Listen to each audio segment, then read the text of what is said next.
Ani Ibni Umar radhiyallahu anhu qala Rasulullah sallallahu alaihi wasallam la hasada illa ala isnaini rajulun atahu Allahul Qur'ana fa huwa yaqumu fihi ana al-laili wa ana nahari wa rajulun atahu Allahu malak fa huwa yunfiqu minhu ana al-laili wa ana an-nahar. Dari Sayyidina Ibnu Umar radhiyallahu anhu, baginda Rasulullah sallallahu alaihi wasallam tidak dibenarkan hasad iri hati kecuali terhadap dua orang, yaitu seseorang yang dikaruniai oleh Allah Subhanahu wa taala kemampuan membaca Al-Qur'an, kemudian ia selalu sibuk dengannya siang dan malam. Seseorang yang dikaruniai harta oleh Allah Subhanahu wa taala lalu ia menginfakkannya siang dan malam.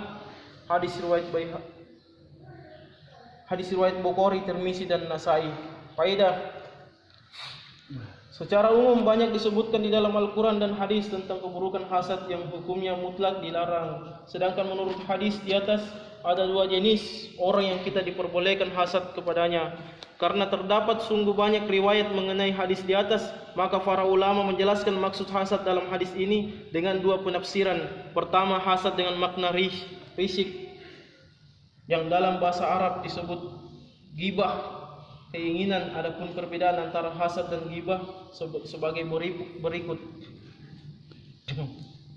Hasad adalah apabila seseorang mengetahui ada orang lain yang memiliki suatu nikmat, ia ingin agar nikmat itu hilang dari orang tersebut, bagi yang mendapatkannya atau tidak. Sedangkan ghibah ialah jika seseorang menginginkan suatu nikmat seperti yang dimiliki oleh orang lain tanpa menginginkan suatu nikmat seperti yang dimiliki orang lain, tanpa menghendaki nikmat itu hilang dari orang tersebut. Oleh sebab itu secara ijma' hasad itu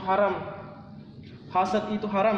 Para ulama mengartikan hadis di atas sebagai ghibah yang dalam urusan keduniaan diperbolehkan, sedangkan dalam masalah agama mustahab, sangat dianjurkan. Kedua, mungkin juga maksudnya hadis tersebut adalah pengandaian, yaitu seandainya hasad itu diperbolehkan maka hasad terhadap dua hal itu diperbolehkan. Hadis ke-6, An Abi Musa radhiyallahu anhu qala Rasulullah sallallahu alaihi wasallam masalul mu'minil ladina yaqra'ul Qur'ana masalul utrajati rihuha tayyibu wa ta'muha tayyib wa masalul mu'minin allazina la yaqra'ul Qur'ana masalut tamrati la riha laha wa ta'muha khulu wa masalul mu'nafiqil ladzi la yaqra'ul Qur'ana kamasalil hansolati laysha laha rihun wa ta'muha murum wa masalul munafiqil ladzi yaqra'ul Qur'ana masalur raihanati rihuha tayyib wa ta'muha murum.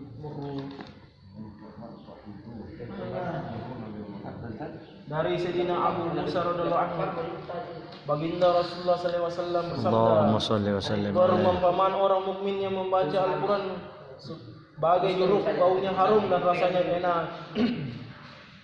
Perumpamaan orang mukmin yang tidak membaca Al-Quran bagai kurma, tidak harum namun rasanya manis. Perumpamaan orang munafik yang tidak membaca Al-Quran bagai buah hansalah, sejenis buah yang pahit, tidak berbau dan rasanya pahit.